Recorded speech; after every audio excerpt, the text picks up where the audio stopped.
The quantum resonance chamber hummed with an otherworldly intensity, its crystalline walls pulsing with a light that seemed to breathe between dimensions.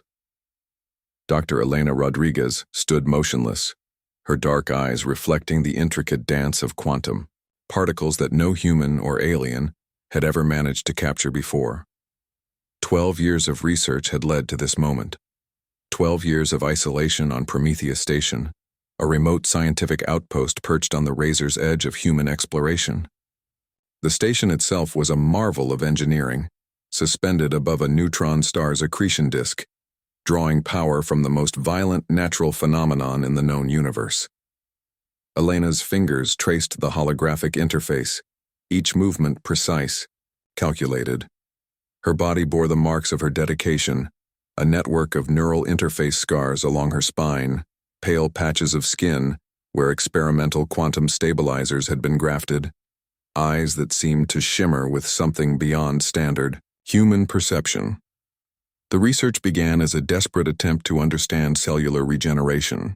Her mother had died of a rare genetic disorder, watching her own body decay while medical science could only observe helplessly. Elena refused to accept such limitations. Where traditional medical research saw boundaries, she saw puzzles waiting to be solved. A warning klaxon erupted, its sound splitting the chamber's carefully maintained quantum field. Red emergency lights began to pulse, casting everything in a blood-red hue. The station's AI, a quantum-integrated system named Aria, spoke with an urgent tone. Unidentified vessel approaching. Zornak signature detected. Quantum containment field at risk of destabilization. Elena didn't move. She knew exactly what was coming. The Zornak were legendary and notorious across the known galaxy, a species that had outlived hundreds of civilizations. They were biological engineers without equal. Their entire culture was built around the pursuit of biological perfection, of extending life beyond its natural limits. And they had been hunting rumors of her research for months. Her latest breakthrough wasn't just another scientific paper. It was a fundamental reimagining of cellular existence. By manipulating quantum entanglement at the cellular level, she had discovered a method of cellular regeneration that didn't just slow aging, it essentially reset it. Each cell could now communicate across temporal boundaries, sharing information and structural integrity in ways that defied everything known about biological systems. The first impact struck the station's outer hull. Precision-cut plasma charges began to slice through the defensive layers, each explosion carefully calculated to minimize damage to the internal research facilities. These weren't random pirates or military invaders.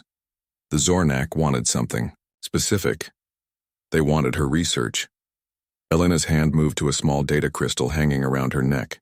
It contained the complete quantum sequence, not just notes or partial formulas, but the entire breakthrough compressed into a molecular storage device. Years of work compressed into something smaller than a human thumbnail. Aria's voice became more urgent. Boarding protocols initiated, recommended action, emergency evacuation. A bitter laugh escaped Elena's lips. Evacuation wasn't an option. This station, this research, it was her life's work. More than that, it was humanity's most significant scientific breakthrough in generations. The hull breached with a silent, devastating precision. Zornak combat units began to materialize through the hole, biomechanical warriors whose bodies were as much machine as organic material. Their exoskeletons adapted to the station's environment in real time, shifting color and molecular density to match the surrounding atmosphere. Commander Vexnar led the assault team. Even through his armored exoskeleton, his 4 eyes seemed to burn with an intensity that transcended mere biological imperative. This was more than a mission. This was survival. Elena's quantum resonance chamber began to overload. Particles of reality itself seemed to twist and dance around her, responding to the intricate quantum field she had created. She knew that the Zornak would not understand the true nature of her research through conventional extraction methods.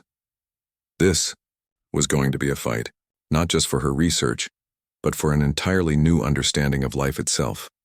The first Zornak warrior stepped into the chamber, weapon raised.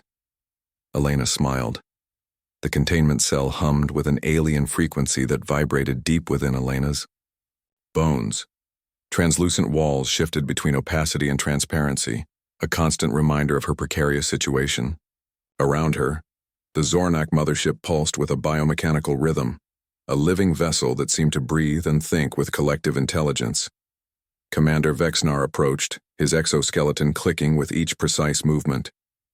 4 eyes, 2 primary optical sensors and 2 subsidiary perception units, scanned her with the intensity that felt like a physical weight. Zornak biology was a marvel of evolutionary engineering. Each of their kind was a walking testament to biological optimization, with redundant systems, adaptive cellular structures, and neural networks that could process information at speeds humans could barely comprehend. Dr. Rodriguez, Vexnar's vocalization translator, produced a sound that was almost human, but with an underlying harmonic that spoke to his alien nature. Your research is more valuable than you can understand. Elena didn't flinch. Her fingers absently traced the neural interface scars along her neck, a reminder of the experimental work that had prepared her for moments exactly like this. The data crystal containing her breakthrough hung invisibly beneath her skin, molecularly bonded to her cellular structure. Valuable? She responded, a hint of sardonic humor in her voice. Or terrifying? The commander's mandibles clicked, a gesture of frustration that transcended species. The Zornak had spent millennia perfecting biological engineering, conquering death through technological means. Generation after generation, they had replaced failing organs, rewoven neural pathways, extended lifespans far beyond their original evolutionary design. But true regeneration, the ability to truly reset cellular existence, had always eluded them. Your quantum cellular regeneration sequence is the key to saving my entire civilization, Vexnar stated. It wasn't a threat. It was a statement of absolute fact. Elena knew the history. The Zornak were dying. Not from war, not from external threat, but from an internal biological cascade that was slowly unraveling their species' genetic integrity. Centuries of technological intervention had created unforeseen complications. Each generation became slightly less stable, cellular structures accumulating microfailures that no amount of replacement or repair could fully address. Her research was their last hope. The containment cell's environment began to shift. Microscopic probes emerged from the walls designed to analyze her biological composition. Elena recognized the technology, non-invasive quantum scanning that could map her entire genetic structure down to the subatomic level. But they wouldn't find what they were looking for. The quantum regeneration sequence wasn't something that could be simply extracted or copied. It was a complex dance of quantum entanglement, biological information transfer, and a fundamental reimagining of cellular communication that required a specifically human approach to scientific thinking. Vexnar watched as the probes completed their scan, mandibles twitching in what might have been frustration. The data stream scrolling across the cell's interior revealed nothing, or at least nothing that made sense to Zornak perception. Your neural patterns are unusual, the commander finally said. Elena smiled. The neural interfaces she had developed weren't just experimental medical technology. They were a bridge between human creativity and quantum information processing. Her brain didn't just think. It could literally reshape quantum information pathways in ways that defied conventional scientific understanding. Unusual is just another word for breakthrough, she replied. A secondary chamber began to pressurize adjacent to her containment cell. Elena recognized the preparation. They were going to attempt a more direct method of information extraction. Zornak neural interface technology was legendary. They could literally download memories, experiences, scientific knowledge directly from a subject's brain, but they had never encountered a human mind like hers. The neural interface probes extended, translucent tendrils of biomechanical complexity that seemed to breathe with anticipation. Vexnar watched, 4 eyes locked on Elena with an intensity that suggested this was a moment of species-defining importance. Elena's smile didn't waver. Let the extraction begin. The neural interface struck like a quantum thunderbolt. Zornak extraction protocols were designed to be absolute. Centuries of biological engineering had created a neural connection technology that could strip away mental defenses like peeling an organic layer from a computational matrix. Most species would be reduced to a quivering husk of memories and fragmented consciousness within milliseconds. Elena Rodriguez was not most species. As the biomechanical tendrils pierced her neural pathways, something entirely unexpected happened. Instead of breaking down, her mind began to reshape the invasion itself. The quantum neural interfaces that lined her own brain, experimental technology developed during her most isolated research years, began to dance with the Zornak probes in a complex quantum ballet. Vexnar watched in horror. The containment cell's monitoring systems erupted in a cascade of impossible data.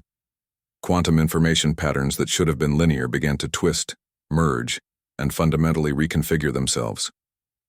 What was meant to be a simple memory extraction became something far more complex.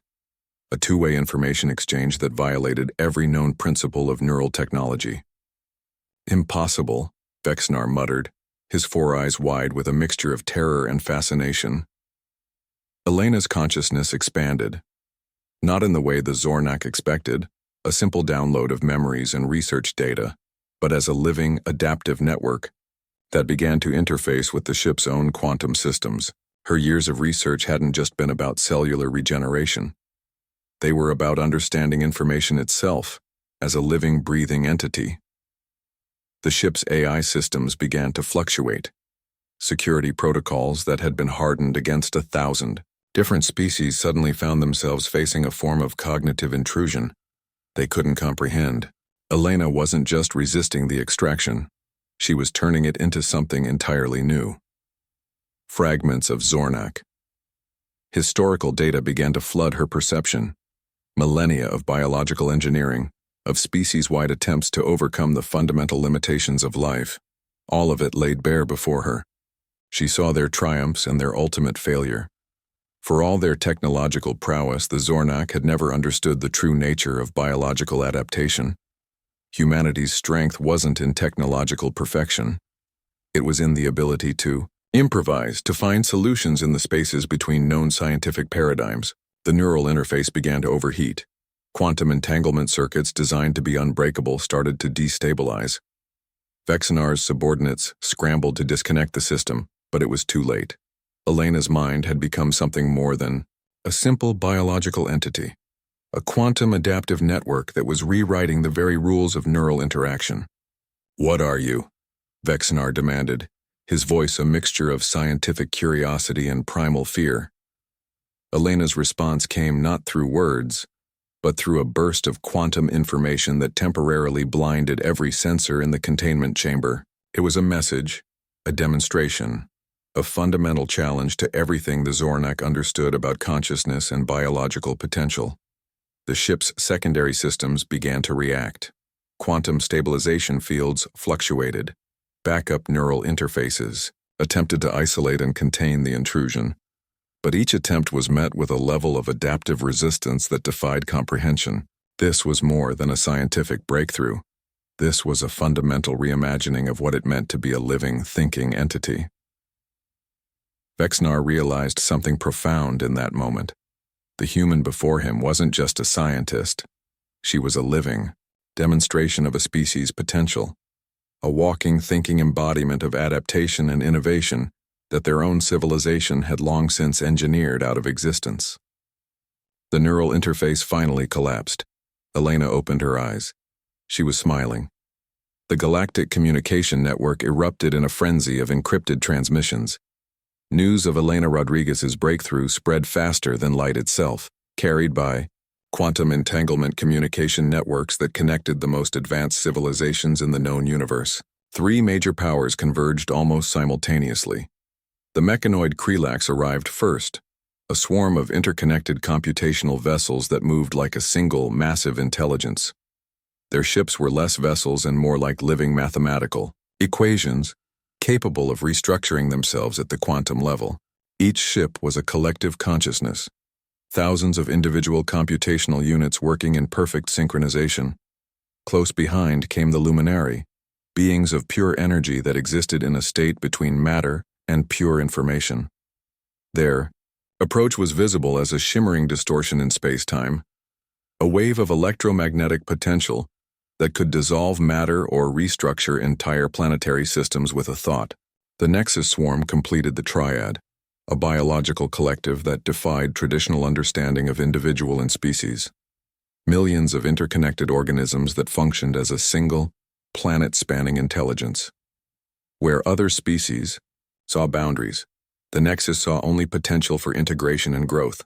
Elena's stolen Zornak vessel, modified beyond recognition, danced between stellar systems with a grace that seemed to mock the laws of physics. The quantum drive she had reverse-engineered during her escape performed maneuvers that should have been impossible. Each jump was a calculated risk, a mathematical ballet that pushed the boundaries of known propulsion technology. Commander Vexnar pursued with a single-minded determination that transcended his species' usual calculated approach. This was no longer just a scientific mission. This was personal. Target is approaching the Maelstrom corridor, the Zornak navigation AI reported. Its voice was a cold, calculated stream of probability assessments. The Maelstrom corridor was the most dangerous region of explored space, our massive stellar nursery where newborn stars collided and died in spectacular quantum events. Navigation through the region was considered suicide by most spacefaring civilizations. Gravity wells shifted unpredictably. Radiation levels could destroy most ships' computational systems in milliseconds. Elena saw it as an opportunity. Her modified, neural interfaces began to interact with the ship's quantum navigation systems. Where a traditional pilot would see certain death, she saw a complex mathematical problem waiting to be solved. Each stellar collision, each radiation burst became a variable in an impossibly complex equation that she could manipulate in real time. The pursuing vessels hesitated at the corridor's edge. The Krelax computational networks began to calculate survival probabilities. Their initial assessments showed a 99.99998% chance of total system failure if they pursued. The Luminary's energy matrices started to destabilize at the mere proximity to the stellar chaos. Only the Zornak continued the pursuit. Inside the vessel, Elena worked with a speed and precision that blurred the line between human and machine. Her fingers danced across quantum interfaces that she had redesigned on the fly. The ship itself seemed to become an extension of her consciousness, each system adapting, reconfiguring, surviving. Vexnar watched through long-range sensors, his four eyes tracking the impossible navigation. "She's using the stellar radiation as a propulsion multiplier," one of his scientific officers muttered in disbelief. "That's not just navigation. That's quantum surfing." The ship didn't just survive the Maelstrom corridor. It transformed the most dangerous region of space into a highway of unprecedented speed and complexity. Stellar radiation became fuel. Gravity wells became navigation points. What should have been certain destruction became a pathway of survival. 3 civilizations watched in collective disbelief as a single human vessel performed the impossible. Elena Rodriguez smiled. The pursuit was just beginning. The mining colony on Epsilon Sigma 9 existed in the perpetual twilight of a binary star system. Half abandoned, half forgotten, it was the perfect place to disappear, or to make the most unexpected of discoveries. Elena's ship limped into the colony's maintenance dock, quantum systems flickering from the brutal journey through the Maelstrom corridor. Her vessel was more patch and improvisation than original design, a testament to her ability to turn destruction into opportunity. Repair drones swarmed the hull, each one repurposed from salvaged Zornak technology and reconfigured with human ingenuity. A figure watched from the shadows of the maintenance bay. Kralix was not like other Zornak. Where his species saw rigid biological optimization, he saw limitation. Exiled for questioning the fundamental approaches to their civilization's biological engineering, he had become something of a scientific wanderer, a heretic among his own people. His 4 eyes studied Elena with an intensity that went beyond simple observation. This was scientific assessment at its most fundamental level. "Your quantum navigation through the Maelstrom corridor," he said, his vocalization translator producing a sound that was part statement, part challenge, was theoretically impossible. Elena didn't turn. Her hands were already deep in the ship's quantum computational core, rewiring systems that most species would have declared beyond repair. Impossible is just a failure of imagination, she responded without looking up. The mining colony was a microcosm of galactic survival. Humans, Zornak outcasts, cybernetic traitors, and fragments of a dozen other species coexisted in a delicate ecosystem of mutual necessity. Here, at the edge of explored space, survival trumped species loyalty. Kralix approached, his exoskeleton moving with a fluidity that suggested significant biomechanical modifications. Unlike most of his species, he wore his differences like a badge of honor. Experimental neural interfaces pulsed along his carapace, similar to Elena's, yet fundamentally different. "Your cellular regeneration research," he stated, "it's more than a medical breakthrough. It's a fundamental reimagining of biological existence." Elena finally looked up. Her eyes held something that went beyond human perception, a result of years of quantum neural interface experimentation. "It's not about stopping death," she explained.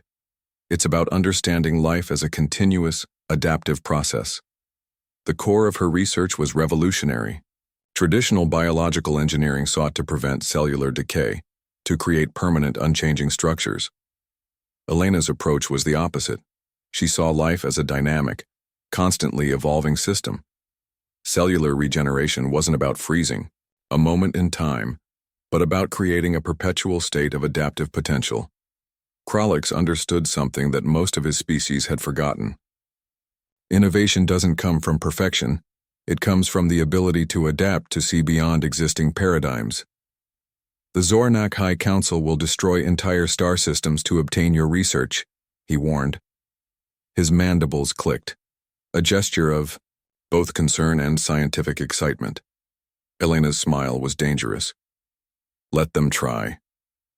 The mining colony's communication systems suddenly erupted.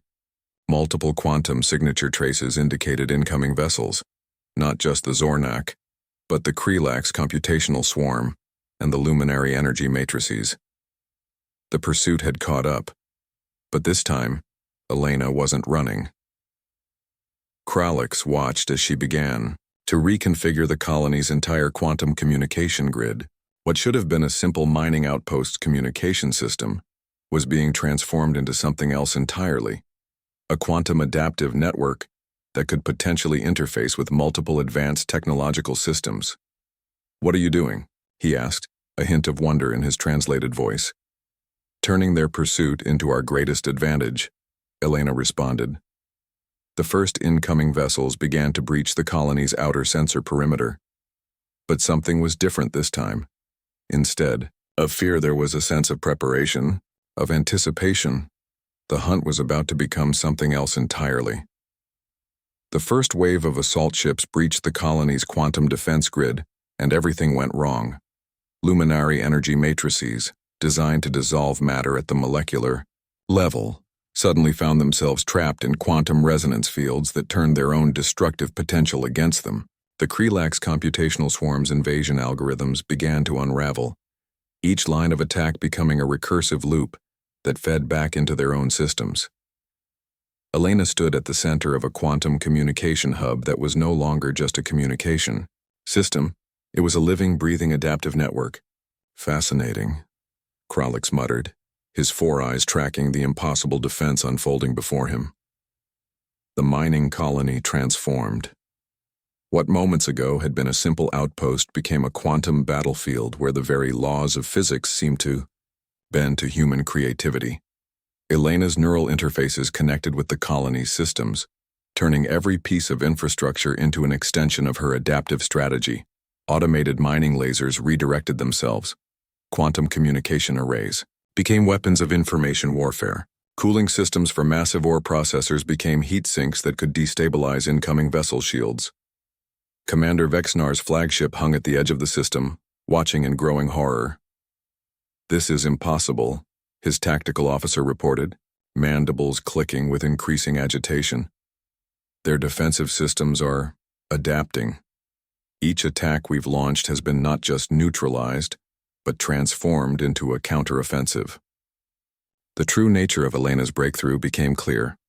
Her research into cellular regeneration wasn't just about biological systems. It was a fundamental understanding of adaptive information networks. Every system could be seen as a living, breathing entity capable of growth, adaptation, and transformation. The luminary strike force found their energy matrices suddenly redirected. Instead of dissolving matter, they were being channeled into a massive quantum capacitor that Elena was constructing in real time. What should have been a devastating attack became a source of energy for the colony's defense systems. Kralix watched in scientific amazement. "Your species doesn't just solve problems," he observed. "You fundamentally reimagine the nature of the problem itself." Elena's smile was dangerous. Limitation is just an opportunity waiting to be exploited. The Kralax computational swarm attempted a different approach. Millions of interconnected computational units began to launch a simultaneous cyber assault, each attack vector designed to overwhelm any defensive system. But each attack found itself caught in a quantum entanglement field that turned their own computational power against them. Lines of code became living things. Attack algorithms transformed into defensive networks. The very nature of technological warfare was being rewritten before their eyes. "They're using our own technological complexity against us," Vexnar realized. His four eyes tracked the impossible. Defense, seeing something that went beyond mere technological countermeasures. This was innovation as a fundamental force of nature. The mining colony's quantum communication hub began to pulse with an energy that defied conventional understanding. Elena was doing more than defending. She was creating a new paradigm of technological interaction. Each incoming attack became a learning opportunity. Each defensive measure a chance to expand the system's adaptive potential. Kralix understood something profound in that moment. This wasn't just about survival. This was about demonstrating a fundamentally different approach to existence itself. "Your research," he said, "it's not just about stopping cellular decay.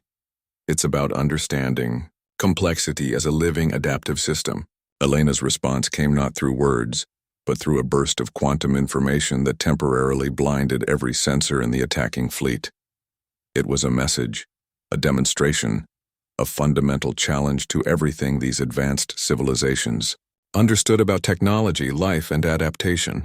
The first wave of attacks collapsed and the real confrontation was just beginning. The quantum communication channel opened with a burst of compressed information that would have destroyed lesser computational systems. Representatives from three of the most advanced civilizations in the known universe materialized in a holographic conference space, a neutral ground created by Elena's quantum communication hub. The luminary representative appeared as a shimmering column of electromagnetic potential, constantly shifting between wave and particle states. The Kralax computational delegate manifested as a complex three-dimensional mathematical construct. Commander Vexnar of the Zornak represented his species, four eyes burning with a mixture of scientific curiosity and barely contained frustration. Elena Rodriguez stood at the center, seemingly the most physically fragile presence in the room, and yet the most fundamentally powerful. "Your research," the luminary representative began, its voice a complex harmonic that seemed to vibrate through multiple dimensional layers, "represents the most significant biological breakthrough in galactic history." It wasn't a compliment. It was an accusation. Kralix stood beside her, his modified exoskeleton a testament to his own scientific heresy. He understood what the others did not. This wasn't just about biological regeneration. This was about a fundamental reimagining of existence itself. "I'm not offering a solution," Elena stated clearly. "I'm offering a framework." The Kralax computational construct shifted, lines of complex algorithmic potential tracing patterns that would have driven a human mind to madness.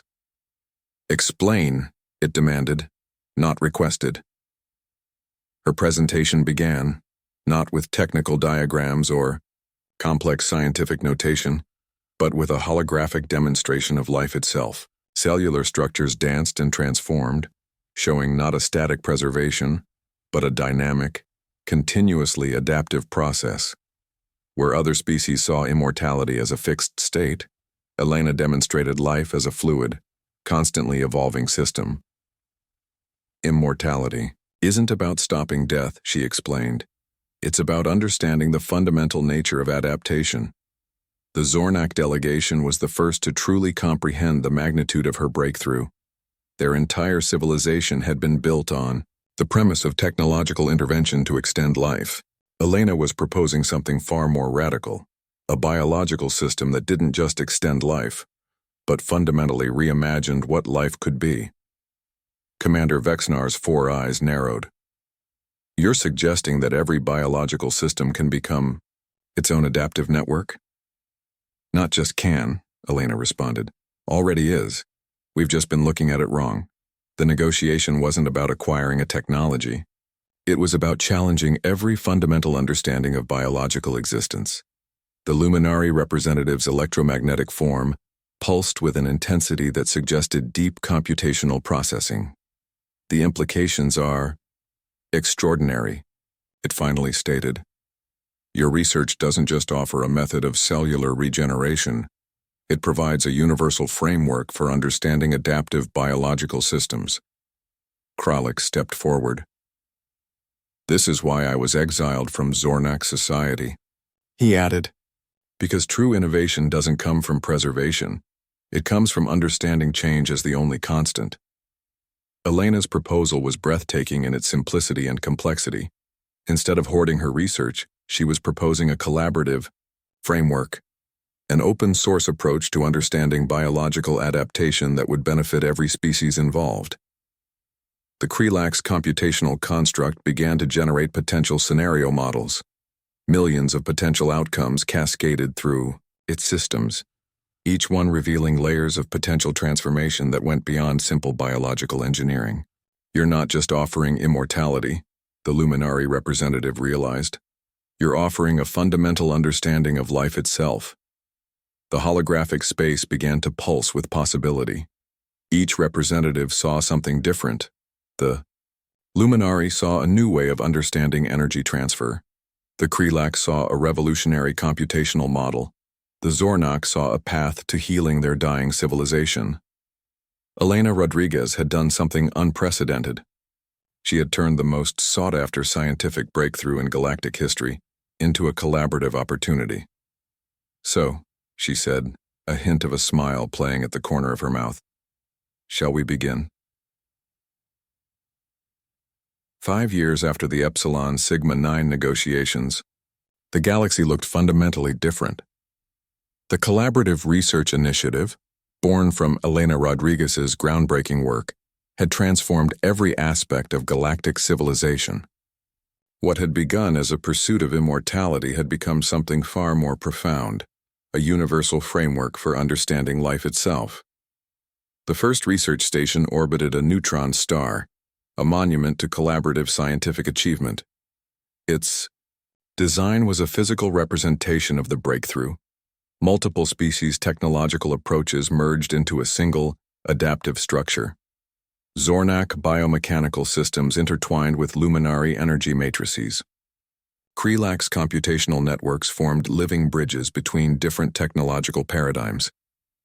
Elena walked through the station's central research hub, her neural interfaces now a sophisticated network that bridged multiple species' technological approaches. Kralik moved beside her, his modified exoskeleton a testament to the collaborative spirit that had transformed galactic society. The Zornak High Council never anticipated this, he observed, his 4 eyes tracking the complex interactions happening around them. Entire planetary ecosystems were being transformed. The research wasn't just about extending life, it was about understanding adaptive systems at their most fundamental level. Dying worlds found new hope. Species on the brink of extinction discovered pathways to renewal that went beyond simple technological intervention. The computational displays showed a living map of galactic transformation. Each data point was a living, breathing system of adaptation. Where previous civilizations saw boundaries, they now saw potential. Commander Vexnar approached, his once rigid military posture now softened by years of collaborative research. The Zornak who had once led a military pursuit now headed the Initiatives Cross-Species Research Team. We've solved more scientific challenges in 5 years, Vexnar stated, than in the previous 5 centuries of individual species research. The breakthrough went far beyond biological regeneration. It was a fundamental reimagining of how complex systems interact, adapt, and grow. Planetary terraforming became an adaptive process. Medical treatments transformed from fixed interventions to dynamic, responsive systems. Elena's original research had been driven by a deeply personal mission to understand the cellular decay that had claimed her mother's life. Now it had become a universal framework for understanding life itself. The luminary representative, now a permanent member of the research station, materialized nearby. Where once it had been a pure energy matrix, it now demonstrated a level of physical integration that would have been impossible 5 years earlier. Your species' greatest strength, the luminary delegate observed, is the ability to see potential where others see limitation. The station's central research chamber began to pulse with a complex quantum field. Multiple species worked in perfect synchronization, their technological approaches no longer competing, but collaborating. What had once been seen as fundamental, differences became opportunities for mutual understanding. Kralix watched the interactions with a sense of scientific wonder. We were so focused on preserving what existed, he said, that we forgot the most important aspect of life, the ability to change. The Galactic Communication Network, once a series of isolated competitive systems, had transformed into a living, adaptive network. Information flowed not as a commodity to be hoarded, but as a collaborative resource to be shared and expanded. Elena's original breakthrough had been about cellular regeneration, but its true impact was far more profound. She had provided a framework for understanding complexity itself, a way of seeing the universe as a continuously adaptive, interconnected system. We're not just extending life, Elena explained to a group of young researchers from multiple species. We're understanding how life itself becomes possible. The research station's observation deck offered a view of the neutron star, a constant reminder of the violent, transformative processes that give birth to new possibilities. Stellar nurseries that had once been seen as places of destruction were now understood as complex, adaptive systems of creation. Commander Vexnar approached Elena, a gesture of respect that would have been unimaginable 5 years earlier. Your mother, he said, would be proud. Elena smiled. The pursuit that had begun with a personal loss had become a universal gain. The galaxy continued to change, and for the first time in millennia, different species looked to the future not with fear but with a shared sense of possibility.